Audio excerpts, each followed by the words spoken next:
Need to edit your Twitch profile on mobile? Let me show you exactly how to do it.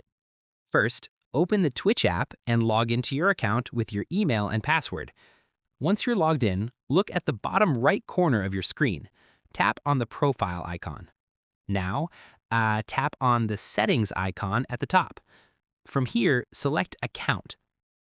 Then tap on Edit Profile. This is where you can customize your Twitch profile settings. You can change your username, update your display name, add a bio, and you can also add your social media links to connect with your audience. If you want to change your Twitch profile picture or banner, you can tap on those sections as well to upload new images. To make any changes, just tap on the option you want to edit, make your updates, and you're all set. And that's it. You've successfully edited your Twitch profile on mobile. If you found this helpful, don't forget to subscribe for more quick tutorials. Thanks for watching.